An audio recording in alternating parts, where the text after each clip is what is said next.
सो hi friends, आज हम इस वीडियो में बात करने जा रहे हैं रिलेटिव स्ट्रेंथ के बारे में। तो हम आज इस वीडियो में देखेंगे कि हम रिलेटिव स्ट्रेंथ किसी भी स्टॉक में है वो हम कैसे देख सकते हैं बिना किसी इंडिकेटर या बिना किसी टूल के यूज़ किए हुए। और हम आगे बढ़े इससे पहले हम एक बात को क्लियर कर देना चाहते हैं कि रिलेटिव स्ट्रेंथ और रिलेटिव स्ट्रेंथ इंडेक्स ये दोनों अलग-अलग चीज़ें हैं। तो हम आज यहाँ पर रिलेटिव स्ट्रेंथ इंडेक्स के बारे में नहीं, बल्कि रिलेटिव स्ट्रेंथ के बारे में बात करने जा रहे हैं। तो चलिए स्टार्ट करते हैं। तो सबसे पहले ये जानना बहुत ज़रूरी है कि रिलेटिव स्ट्रेंथ होता क्या है? तो बहुत सारे डेफिनेशन हम लोग बहुत सिंपल से डेफिनेशन की तरफ जाएँगे कि रिलेटिव स्ट्रेंथ है किसी भी स्टॉक्स का अपने इंडेक्स के अकॉर्डिंग कितना ज़्यादा आउट परफॉर्मेंस या अंडर परफॉर्मेंस। तो हम लोग अंडर परफॉर्मेंस पे ध्यान नहीं देंगे, आउट परफॉर्मेंस पे ही ध्यान देंगे। तो इसका सिंपल सा एग्जांपल ऐसा समझते हैं कि हम किसी भी स्टॉक्स को किसी पर्टिकुलर इंडेक्स से कंपैरिजन कर रहे हैं। अब यहाँ पर बहुत सारे इंडेक्स हैं, निफ्टी मिड कैप है, निफ्टी स्मॉल कैप है, निफ्टी मिड स्मॉल 400 है, निफ्टी 50 है, निफ्टी जूनियर है, आप जो भी इंडेक्स ले सकते हैं। तो हम लोग यहाँ पर basically Nifty mid small 400 index को देखेंगे। तो अब हम इससे कंपैरिजन करेंगे कि कोई भी stock Nifty mid cap index से मिड मिड स्मॉल 400 इंडेक्स से कितना ज्यादा आउट परफॉर्मेंस हुआ है या क्या हुआ, या आउट परफॉर्म किया या अंडर परफॉर्म किया। ये बेसिक है। सबसे इसको सिंपल लफ्जों में ऐसा समझते हैं कि लेट्स सपोज कि हमारा जो इंडेक्स है वो लेट्स सपोज 10% गिर गया अभी रिसेंट के फॉल में, पर हमारा कोई स्टॉक्स है वो स्टॉक्स 5% ही गिरा, 7% ही गिरा। तो ये बताता है कि ये स्टॉक रिलेटिव स्ट्रेंथ शो कर रहा है और ये स्टॉक आउट परफॉर्म कर रहा है। सिंपल सा लॉजिक है यही। पर इसको जानने का 3 तरीका है। बेसिकली हम लोग इसको 3 तरीके से देखेंगे। पहला तरीका कि लेट्स सपोज मार्केट 10% गिरा और मेरा स्टॉक्स है वो 5% ही गिरा। पहला तरीका तो हम ये बताएंगे कि हाँ, ये आउट परफॉर्म कर रहा। दूसरा तरीका, लेट्स सपोज मार्केट 10% गिरा और अभी भी मार्केट गिरा हुआ है। जैसे कि अगर हम यहाँ पर देखें, हम यहाँ पर निफ्टी का इंडेक्स का चार्ट देखें, निफ्टी 50 का। तो निफ्टी 50 के अकॉर्डिंग हम देख सकते हैं कि निफ्टी 50 यहाँ से फॉल हुआ और अभी भी निफ्टी 50 अपने लो के करीब ही है। लो के करीब ही है अभी भी निफ्टी 50। पर इस दौरान कोई स्टॉक्स ऐसे हो जो अपने हाई के करीब चले जाए, 52 वीक हाई या फिर जो उसके हाई थे ऑलराउंड उसके हाई के करीब चले जाए, तो ये भी एक आउट परफॉर्मेंस को दिखाता है। और तीसरा तरीका वो हम लोग मूविंग एवरेज के तरीके से समझेंगे। तो बेसिकली हम लोग आउट परफॉर्मेंस को ही देख रहे हैं कि अगर निफ्टी 5% गिरा हुआ है या मिड स्मॉल हम लोग देख रहे थे ना, तो अगर मिड स्मॉल 10% गिरा हुआ है तो हमारा इंडेक्स उससे कम कितना गिरे या कैसा परफॉर्म करता है, ये तरीका। और दूसरा कि निफ्टी अभी भी गिरा हुआ ही है पर हमारा जो स्टॉक्स है वो ऑलरेडी क्लाइम करके अपने हाईस के करीब आ चुका है। पर जब हम लोग आगे बढ़ते थे तो मेरे को इसमें एक बहुत बड़ा प्रॉब्लम दिखाई दिया ये इससे देखने में, क्योंकि लेट्स सपोज हमने नोटिस किया कि अगर कोई स्टॉक्स, अगर इंडेक्स 10% गिरता है तो उस दौरान हमने देखा है कि जो स्मॉल कैप और मिड कैप स्टॉक्स होते हैं वो 25-30% या मेनली 20% तो गिर ही जाते हैं। ये बहुत एवरेज फिनोमेना है। तो मेरे को हमेशा नजर आ रहा था कि इंडेक्स तो 10 ही % गिरा, पर अंडरलाइंग स्टॉक्स जो है वो 15-20% गिर जा रहे हैं। और यहाँ पर भी अगर हम एग्जांपल देखें तो ये जो स्टॉक्स है ये 12-13% के आसपास, 13-14% के आसपास गिरा अपने हाई से लो के दौरान। पर उस दौरान जो हमारा इंडेक्स था, इंडेक्स महज 6.5% ही गिरा है। तो ये 7% गिर रहा है और ये दुगना 14% हो जा रहा है। तो मेरे को समझ में नहीं आ रहा था कि चलेगा कैसे ऐसे, क्योंकि जब भी इंडेक्स 10% गिर रहे थे तो स्टॉक्स 20% गिर जा रहे थे। तो पता कैसे चलेगा इंडेक्स के अकॉर्डिंग आउट परफॉर्म कर रहे हैं, अंडर परफॉर्म कर रहे हैं, क्योंकि परसेंटेज वाइज तो ये ज्यादा ही गिर रहे हैं तो मतलब अंडर परफॉर्म कर रहे हैं। पर ऐसा नहीं था, क्योंकि अगर हम लोग एडीआर को भी देखें तो ये इसका एडीआर महज 1.3 है। 1.3 मतलब ये ऑन एन एवरेज डेली इसका मूवमेंट 1.3 के अराउंड ही होता है। पर यहाँ पर इसका अगर हम एडीआर देखते हैं तो ये 5 के रेंज में है। तो मतलब ये जहाँ 1% का ये मूवमेंट देगा वो उसके अकॉर्डिंग ये 5% का मूवमेंट दे देगा, ये दीपक फर्टिलाइजर। तो हमें इस सिस्टम को हटाना पड़ेगा थोड़ा सा, इसमें कुछ तो मॉडिफिकेशन करनी पड़ेगी, क्योंकि हमेशा इंडेक्स 10% गिरेंगे और मिड स्मॉल कैप 15-20-25% तो आराम से गिर जाता है। तो अब इसको देखने का एक दूसरा तरीका को मैंने यूज किया कि क्यों ना हम मूविंग एवरेज से कंपैरिजन कर ले। लेट्स सपोज कि हम अगर यहाँ पर ऑल मूविंग एवरेज लगा देते हैं,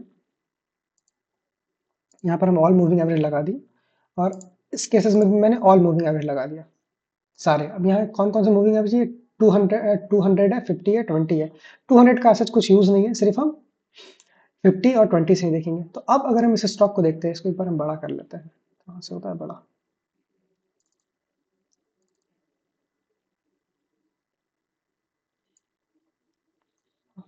अब अगर हम इस स्टॉक को यहाँ पर देखें तो ये स्टॉक बता रहा है कि इस फॉल के दौरान जो स्टॉक्स थे वो अपने 50 डीएमए के नीचे नहीं गए। इनफैक्ट ये 20 डीएमए के अराउंड ही रेस्ट कर रहे थे। पर अगर हम यहाँ पर देखते हैं, यहाँ पर कि ये जो स्टॉक्स थे ये अपने फॉल के दौरान 20 और 50 दोनों को नीचे क्रॉस कर दिए। तो ये एक तरीका हो सकता है देखने का कि हाँ, ये स्टॉक अंडर परफॉर्मेंस के बजाय आउट परफॉर्म कर रहा है। जहाँ निफ्टी या ये जो हमारा इंडेक्स है मिड स्मॉल 400, ये 20 डीएमए और 50 डीएमए दोनों को क्रॉस करके नीचे चला गया, ये दोनों को नहीं तोड़ा। हम ऐसे और भी स्टॉक्स देख सकते हैं। लेट्स सपोज अगर हम दीपक फर्टिलाइजर, लेट्स सपोज हम अगर हिटाची को देखते हैं, तो हिटाची के sorry sorry sorry sorry sorry अगर हम हिटाची को देखते हैं यहाँ पर,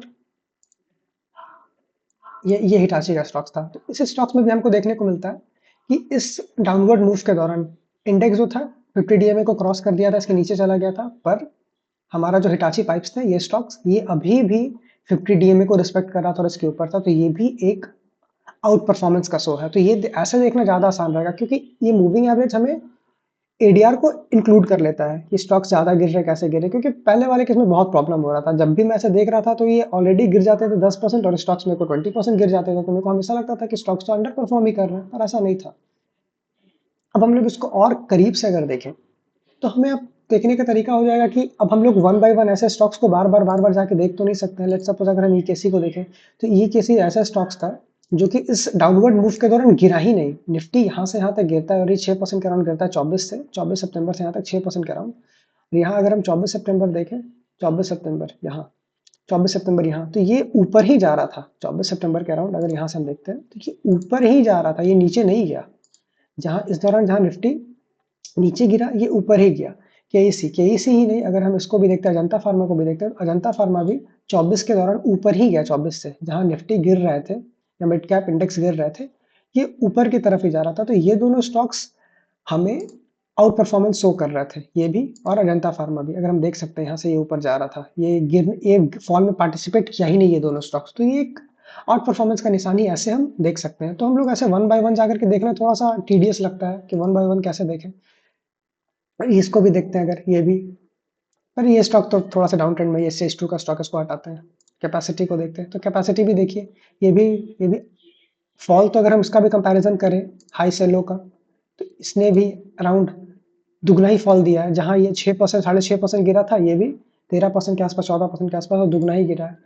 पर इसमें भी अगर हम देखें तो यहाँ पर भी निफ्टी तो 50 के नीचे क्लोज हो गया था, पर ये क्लोज नहीं हुआ, ये रिस्पेक्ट किया और अगले दिन ही ऊपर चला गया। तो ये सब स्टॉक्स रिलेटिव स्ट्रेंथ को शो कर रहा है, डिस्पाइट कि इन्होंने इंडेक्स से ज्यादा फॉल दिखाया था। अब ऐसे वन बाय वन जाकर के आंख से देखना तो बहुत मुश्किल है। तो इसका तरीका क्या है? तो तरीका बहुत सिंपल सा है, इतना दिमाग लगाना नहीं है ऐसे वन बाय वन। अगर हम लोग ऐसे स्टॉक्स को ही ढूंढ ले जो अपने सारे मूविंग एवरेज के ऊपर ट्रेड कर रहे हैं, 50 के और 20 के, और जो 50 डीएमए है वो 200 डीएमए के ऊपर चल रहा हो, और जो 20 डीएमए है वो 50 डीएमए के ऊपर चल रहा हो, और स्टॉक प्राइस जो हो वो सारे मूविंग एवरेज के ऊपर चल रहे हो, पहला केस। और दूसरा केस, अगर ये 52 वीक के हाई के रेंज में हो तब तो और अच्छा हो जाता है। ये सबसे सिंपल तरीका था ना, इतना ज़्यादा दिमाग लगाना ही नहीं था। अब हम लोग ऐसे सिंपल देख लेते हैं ना, अब हम इसको सिंपल चले जाते हैं, अब हम कोई भी स्टॉक्स को उठा के देख लेते हैं। तो अब ये मुझे दिखा रहा कि ये अपने सारे मूविंग एवरेज से ऊपर चल रहा, दैट मीन्स सारे मूविंग एवरेज ऊपर चल रहा, प्लस ये अपने 52 वीक हाई के रेंज में चल रहा, तो ये स्टॉक रिलेटिव स्ट्रेंथ शो कर रहा है। इसके लिए आप मुझे बार बार इसको कंपैरिजन करके देखने की जरूरत नहीं है, मैं ऐसे ही देख सकता हूँ कि हाँ ये रिलेटिव स्ट्रेंथ शो कर रहा है, वेरी गुड। ये भी रिलेटिव स्ट्रेंथ शो कर रहा है, सब अपने सारे मूविंग एवरेज के ऊपर है, सारे मूविंग एवरेज अपने एक दूसरे के मूविंग एवरेज के ऊपर है। 200 से ऊपर 50 है, 50 से ऊपर 20 है, और स्टॉक्स प्राइस सारे मूविंग एवरेज के ऊपर चल रहा है। और स्टॉक्स भी को भी अगर देखें तो स्टॉक्स अपने 52 वीक हाई के रेंज में है, अगर 15-20% के रेंज में रहे तो काफी अच्छा है। तो यही बेसिक तरीका है, आपको कोई फैंसी इंडिकेटर की जरूरत भी नहीं। अब ये स्टॉक्स को भी देखिए, सारे मूविंग एवरेज के ऊपर है और हाई के अराउंड ट्रेड कर रहे हैं, 52 वीक हाई में भी रेंज में ट्रेड कर रहे हैं, काफी अच्छा। केईसी भी सेम सेम फिलॉसफी, सेम सारे मूविंग एवरेज के ऊपर ट्रेड कर रहे हैं। तो अब मुझे वन बाय वन जाकर के देखने की जरूरत नहीं कि हाँ ये किस मूविंग एवरेज के ऊपर ट्रेड कर रहा, क्या कर रहा। मैंने एक बार अपने आंख से देख लिया कि हाँ ऐसा है, सारे स्टॉक्स 52 वीक के रेंज में और अपने सारे मूविंग एवरेज के ऊपर, दैट मींस देस आर शोइंग रिलेटिव स्ट्रेंथ। अब मुझे इसे कंपेयर करने का कोई जरूरत नहीं है। तो ये सबसे आसान तरीका था, आप एक स्कैन्स बना लीजिए जहां स्टॉक सारे मूविंग एवरेज के ऊपर हो, प्लस स्टॉक्स अपने 52 वीक हाई के 20% के रेंज में हो, 20% से कम ही गिरे हो, बस सिंपल सा था। तो अब अगर किसी को इसमें कोई प्रॉब्लम हो तो please do message, and thank you guys, I hope you will like this video, and if you need any help please feel free to message, DM, everything, anything you want. Thank you so much.